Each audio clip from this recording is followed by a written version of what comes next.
Hello and welcome to the D and A of Home Interiors, the podcast which is all about empowering you to make confident interior and furnishing decisions for your home. I'm Audrey, founder of Audrey Whelan Interior Design. And I'm Deirdre, founder of ufurnish.com, such 100 plus furniture retailers on one website. The DNA of Home Interiors is proudly sponsored by checkatrade.com. If you need help with your next home improvement project, you can search from over 39,000 recommended, vetted and monitored trades on checkatrade.com. So on today's podcast, Deirdre and I are very excited to be talking about furnishing our outdoor spaces. So we're just approaching the point where we're going to be able to invite guests into our gardens after this long winter lockdown. Now, of course, you know, sort of April, May weather is never guaranteed in the UK, but we are going to try our best. There's lots and lots of ideas out there that can really help us enhance these spaces, make them as cozy as they possibly can be. And we're going to chat through some of those today. So Audrey, I do have to ask, because when we're talking about outdoors and garden, my aunt always used her garden an awful lot. Now, her house was in Dublin, so I always think the East Coast never got as much rain as the West Coast, because it definitely wasn't something that I did growing up, was, you know, spend a lot of time out in people's gardens where they were really designed for, you know, outdoor seating and things like that. But my aunt always made the most of it. And it was this great memories of like parties and activity and lots of people around and different seating areas. Given you grew up in Dublin, was the garden a really used room or was it underutilised? I would say it was totally underutilised in terms of being able to sit down and relax. This is probably more my parents I'm talking about now, growing up. And we didn't really have any furniture out there. We would have had a little bit of kind of plastic dining furniture that occasionally got sort of brought out of the shed on the one or two sunniest days of the year. You'd have to spend half the time cleaning it before you could sit on it as well. Yeah, and dragging all the bikes and other equipment and ladders and things out. So you can imagine, I suppose, half the time you just didn't bother unless it was going to be a guaranteed sunny full day. But I'd say the garden was used more in terms of, you know, kids being sent out there to play and the washing being hung out. But yeah, it's something I reflect back on so much because I feel, you know, we've been able to make much more use of our garden, you know, in our own home now. And, you know, I suppose part of the problem back then was that there weren't as many options in terms of what you could do, you know, in the garden. So I think, you know, we're at a very lucky point now where, yeah, we can really make the most of it. Yeah. And I think a huge influence in actually using more of the outdoor space as, you know, nearly a room that you can use all year round. It's really been influenced as well by travel and actually seeing, you know, if you're in Paris and the outdoor tables and chairs and you can have your rug and your fire heater to make that space usable at any time of the year, even during the winter. It doesn't have to be, you know, 20 plus degrees. And also like the Nordics. So they just do such a good job of actually making the outside an accessible place to be all year round. And of course, all the more relevant for us all, given COVID and lockdown and not being allowed to have guests indoors. And I'm just so inspired for the outdoors because I've been seeing so many amazing images and the garden looks like a room now. It's so inviting looking. Yeah, that's so true. And like what you're saying about, yeah, even in Nordic countries, you know, making the most of the outdoors. And I'll tell you one thing that's totally transformed our garden in London is that, you know, when we first moved into our house, there was a built-in bench in the garden. So we thought, well, the obvious thing to do was to put like a patio dining table there and some chairs. And that would make for a great eating space. You know, that was all fine. If sort of like on paper that works. But then a few years later, we decided that we would replace that with a corner sofa. And I have to say that has just completely transformed our relationship with the garden, because having that outdoor sofa means we're much, much more likely to go out there and sit down. And I think, you know, even if it's not warm enough to go out there and eat, maybe we will actually go out and we'll sit on the cushions, we'll have blankets out there, and it's actually such a lovely, cozy space to be in. So I think even, just that idea of what is it you're sitting on. If you're sitting on a metal chair, it's going to be a lot less inviting than if you're sitting on a cushion. And now these outdoor sofas, often have waterproof upholstery, but even if they don't, I have to say ours isn't even that. It's just got regular fabric on the cushions. But we're lucky enough to have a shed, but if not, there's plenty of these boxes, sort of crate outdoor storage containers you can get, and you can put them in. And so then it means you're taking out these, dry cushions, putting them on your sofa, and you can, sit down and make the most of it. And I think that's so important, because there's something really amazing about being outdoors in nature. And even if it is cold, if you've got a blanket and you can be wrapped up and you've got that sort of breeze on your face, but it's refreshing and it's sort of invigorating. So when I thought about the garden, I always think about, you're right, it was those plastic chairs and tables, and, every once in a while somebody had the chairs with the metal frames and you'd lift the handles and it could recline back, the sun lounger ones. And that was really the extent of garden furniture. Maybe somebody had a bench. That was the other thing. But now, as you said, it's become so much more functional, and you're really looking at bringing so much more of indoor furniture outdoors. And one thing that I have been loving is garden mirrors. Yeah. I've seen some amazing examples of this recently. And there's so many reasons why this works so well. Like, it could be that you've just got a small patio area, but you put a mirror, say, on that back wall, and it can suddenly make that space feel so much bigger. It can also be amazing where, perhaps if it is a patio or somewhere with not a huge amount of space for planting, you can put a mirror opposite where your plants are and actually reflect them. So you only need, a couple of centimeters thickness added to that wall. But as a result, then you can pretty much double, the visual impact of the planting out there. And then another great benefit is that you're actually helping to bounce light around. So it might be that your light only hits a certain corner of the patio or small garden, but if you actually place that mirror in the best location to catch that light, you can bounce some of that back.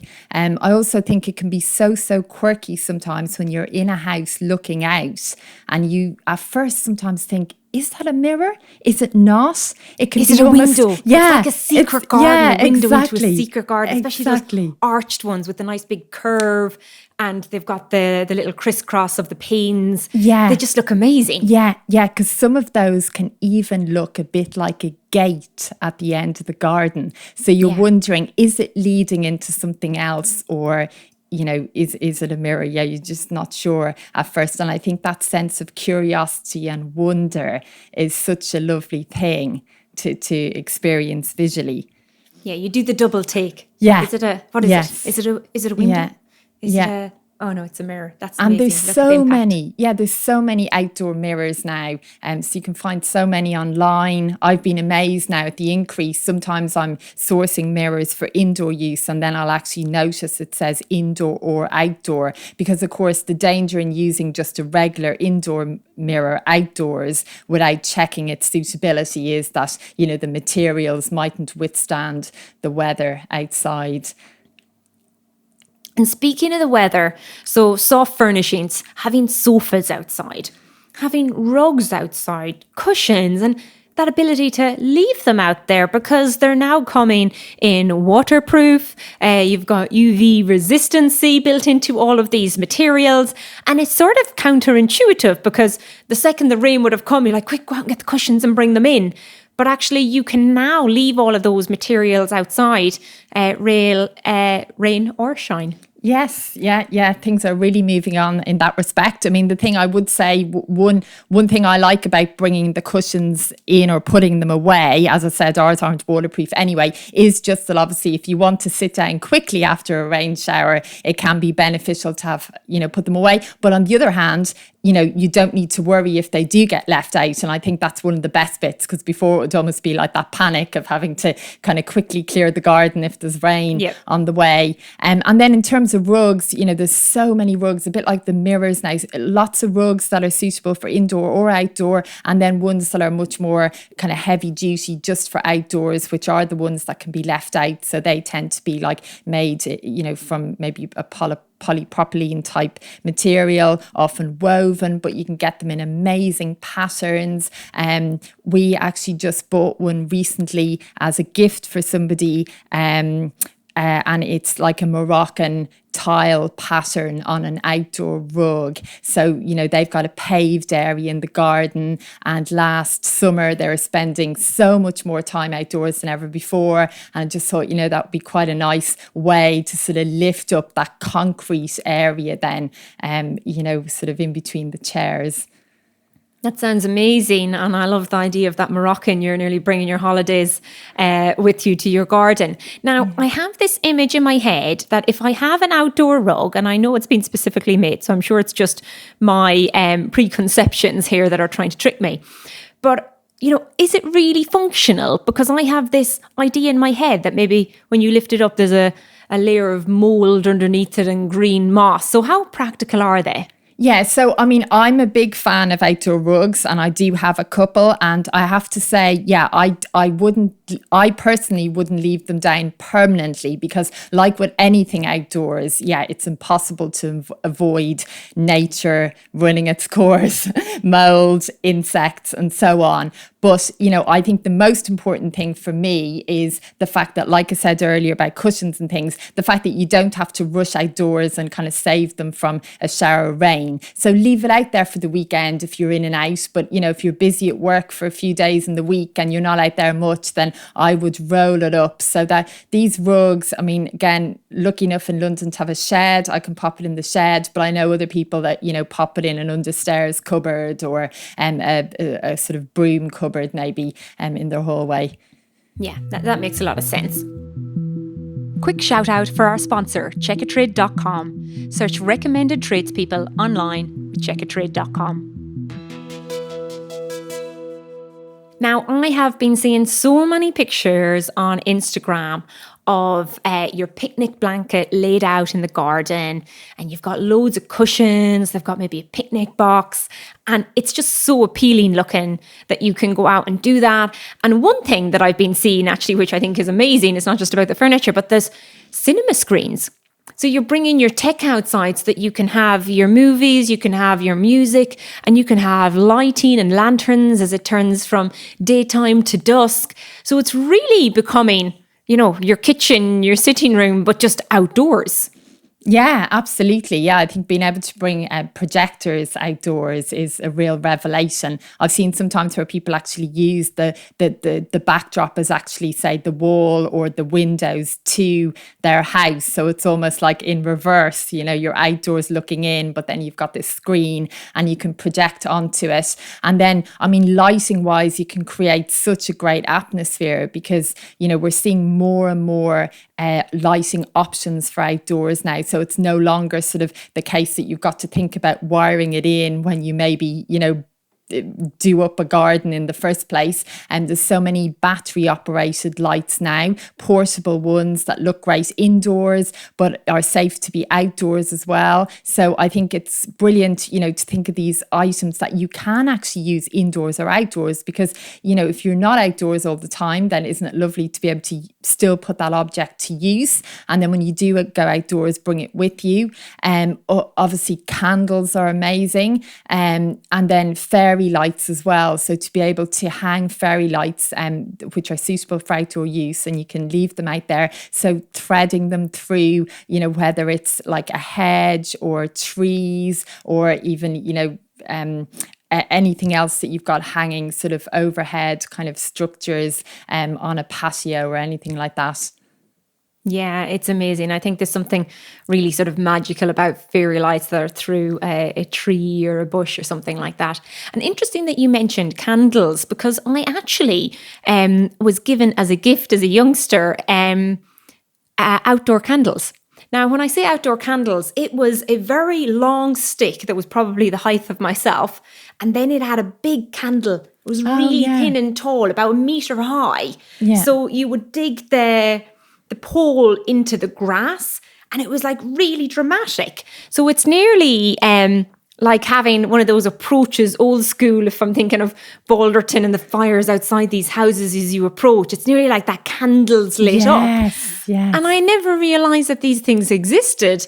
But there's something about the fire, again, it's nature. It's just really to see the flicker of the candle burning. It's amazing. Yeah. That does sound really dramatic. Yeah, reminds me of sort of, maybe entering a wedding venue or something with all these, flames either side. But I think, there's so many ways that you can capture that effect in the garden, because obviously if you've got a lot of foliage and a lot of trees and plants, you don't want to put those kind of candles too close, obviously, because you don't want them to catch fire. But there's some amazing lanterns then, so where you can have a candle, still a fairly big candle, but enclosed in glass. So at least then, and also if it's windy, that's great, because the wind won't blow the flame out. So you can do that. But then, the idea of candles also makes me think about, fire pits. And I've seen more and more people investing in fire pits now. Even, you can just buy simple freestanding ones. It doesn't even need to be a built-in thing. But that's just an incredible thing to have in the garden, the sense of atmosphere when you've got a few people around a fire. I just think is so hard to beat. Yeah, I love a fire. And it's not only fire pits though, is it? Because I've seen a lot of pizza ovens. Oh, yeah. Bringing the kitchen outdoors. Yeah. And, again, it's a very dramatic structure. So it's nearly a bit like a sculpture nearly in the garden. And you've got the lovely curvature of it. And of course, it will give you that additional heat. And you can have your pizza. So surely you're seeing lots more of these coming in, Audrey. Yeah. Oh, yeah. Lots more people thinking about, not just pizza ovens outdoors, but, kitchens outdoors, being able to really fully function, outside in terms of entertaining and cooking and, having running water. I mean, lots of people have running water in their gardens anyway, don't they? But it's usually like a low down kind of tap, Single for filling where you attach the hose. Yeah, exactly. Or filling your watering can. And so now that idea of water, is, being taken to, actually, worktop level and being able to use it in that way for cooking and preparing food. Yeah, so I think, and it's something, obviously there's companies that will supply big industrial outdoor kitchens, if you want to go to that, go that whole extreme. But then, there's ways that you can make it work in simple terms, by, like I said, extending your water feed and, perhaps having that pizza oven or a barbecue area, with maybe some extra surfaces around. So you've got a kind of a focal point for your preparation. Now, I've seen a lot of these sort of industrial style kitchens outdoors, all of the stainless steel. And my thought really does go to, for the amount of times that you use it, is it really going to be a worthwhile investment? And I'm also thinking in practical terms, Audrey, because every time I go out and I'm going to need to use it, because it's been outdoors, it needs a mighty good clean. And then you've got to clean it again afterwards. So it all feels like a little bit too much work to me personally. Yes, yeah. Pros and cons to everything. But I guess, it's probably one of these things that you don't really know how much you're actually going to use it until you have it. Isn't that the case often with these? Yeah, indeed. So when I do think about that, if I were to ever get one, I feel like I would need some sort of a covering over it. Yeah. And I think this is one thing that, a lot of the Instagram pictures that I'm seeing of places in Morocco or Italy, they all seem to have nearly an outdoor room that doesn't have walls on three sides attached to the house, but it's got that covering. So whether it's a retractable shade or, a bit of a pergola. So it then sort of makes it a little bit more practical to have your outdoor kitchen or to have some of your outdoor more soft furnishings, because you've got that level of protection from the elements. Yeah, I mean, that's so true. And I mean, you're taking me back now, because I'm thinking to when I stayed in one of the traditional riads in Morocco years ago. And it was exactly as you described, sort of almost like that outdoor room. So you've got the four walls and no roof, no sort of solid roof, but then the awning that comes out from the building and that covers maybe a third of that space. And then in the outdoor part, outside of the awning, there was a pool and there was furniture around the pool. But I remember there was things plugged in, there was electrics and all that under the awning, and it would pour down with rain sometimes. But then because the sun comes out and it's so hot, that rain dries up in a flash. So I think that's the big difference between, being somewhere like that where the climate's really hot and everything gets dried up so quick that you're kind of back to square one. And here we've got to think about, even with the awning, the fact that obviously the water that sort of piles up on the awning needs to drip off somewhere, and we won't necessarily have the sunshine, and it will be wet for a bit longer. So yeah, it's good not to get too carried away and to think about the realities of being here. But it can also be that depending on the garden structure, there might be an area that could even have a portion of a roof that comes out, and you've got it sort of semi-outdoors, semi-indoors, if you like, for anything that's kind of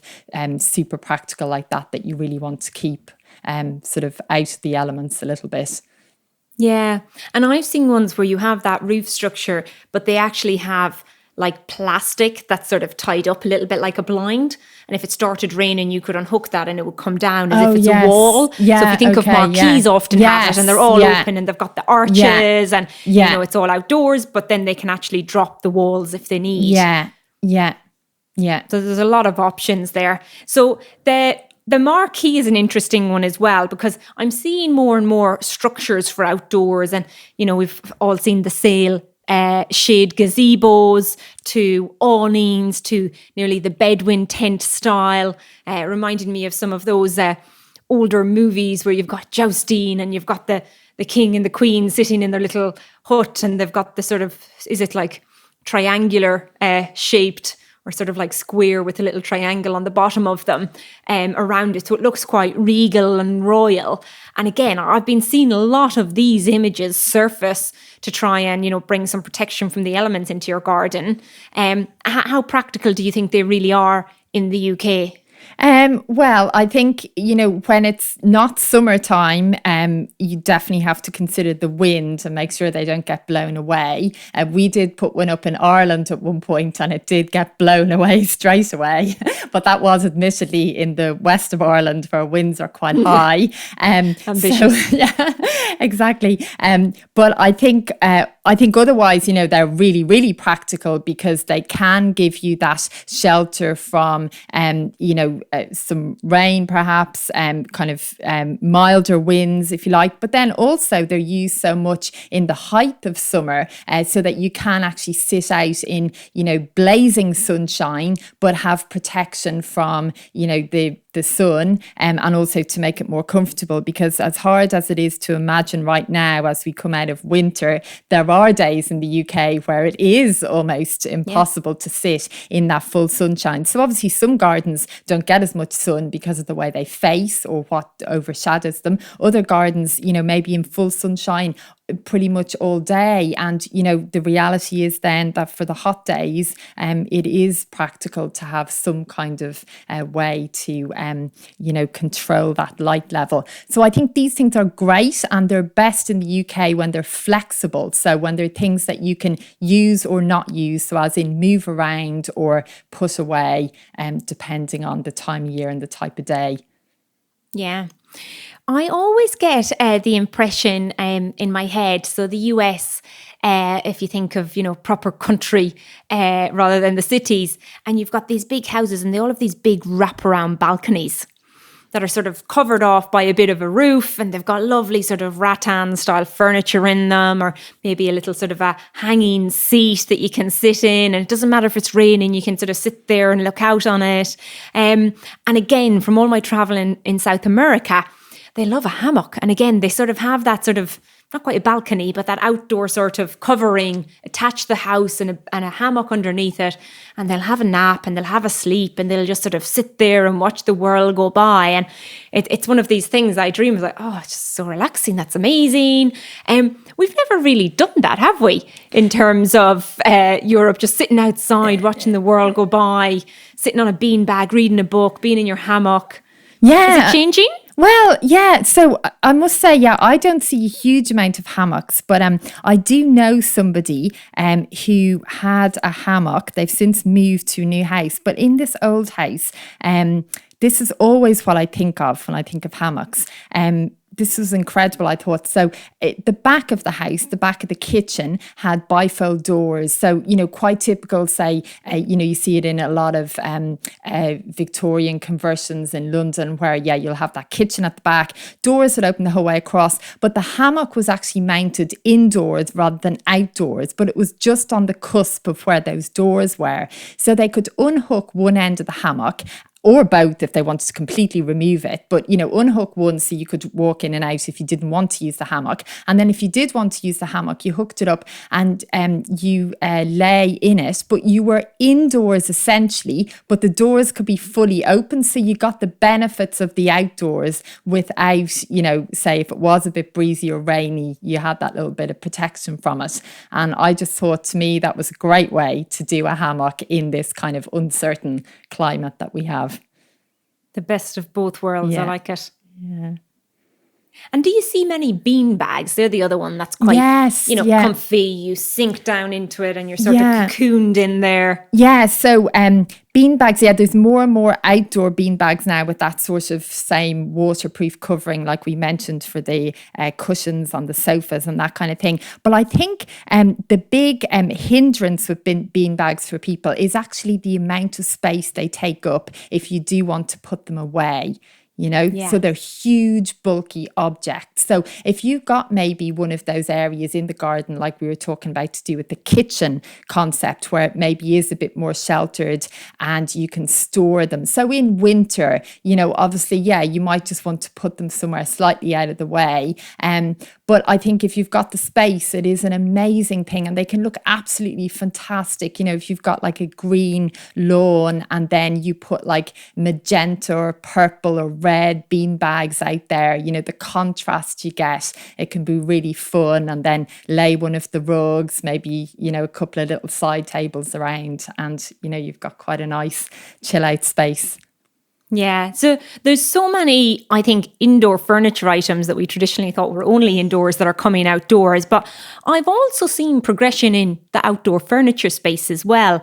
And what I've noticed a lot as well, and maybe I've been watching too much American TV here, is actually like a wooden chair. Now, the wooden chair is sort of slanted at the back and it's got like 3 or 4 individual boards at the back, and they're all painted different colours. So you've got a blue one and a red one and a yellow one and an orange one, and it's like primary colours. They're always out on a beautiful green grass and they're just really dramatic. They're nearly like little sculptures around the garden as well. And they look amazing. So it's not just the traditional options in terms of some plastic chairs or the metal table and chairs. I think rattan has really taken off as well. But between those sort of elements of, some of these new wooden furnitures that are a bit more designed and all of the rattan furniture that's available, there's really good options as well if you don't want to be down on a rug or on a throw on the lawn. Yeah, and actually, you've just picked up on, something I love about what's happening in outdoor furniture at the moment, and that's the increased amount of colour that we're seeing in the object. So, and like I said about kind of what sort of beanbags might look great against a green lawn, I love the idea of taking those colours, the really bright ones that you don't see as much of outdoors, because we've either got a lot of green, maybe if there's grass or hedges or trees, and then we've also perhaps got a lot of grey or something neutral if there's paving or patio slabs. But then, of course, we might have some bright pops of colours in plants and flowers in the garden. But it's lovely then to kind of make more of those colours and actually expand on that spectrum through some of the furniture that you add in. Yeah. To be honest, I'm really excited now, and I can't wait to start getting outdoors. And I will say there's been one thing that I've bought over the last 5 years. Obviously, I'm in an apartment with a balcony, so I have to make the most of the parks around me. But it's a blanket throw. And it's actually waterproof, nearly like a black bag, sort of plastic material on the bottom. And then it's a nice sort of patterned, nearly like a Scottish tartan on the front. And you can actually package it all up. It's got that little bit of Velcro, and you can carry it as in a little bag. And then you just open it up. It's got that amazing bottom that you can easily wipe down of all the grass from the underside. And it's been my top buy. So I'm looking forward to expanding out this year, because we're going to be spending more time outdoors for sure. If you enjoyed our podcast, we would be delighted if you could rate, review and subscribe on your favourite podcast provider. This will help others who are seeking home and furnishing advice and inspiration discover the DNA of home interiors. You can find us on Instagram, Facebook, YouTube and Twitter at the DNA of Home Interiors.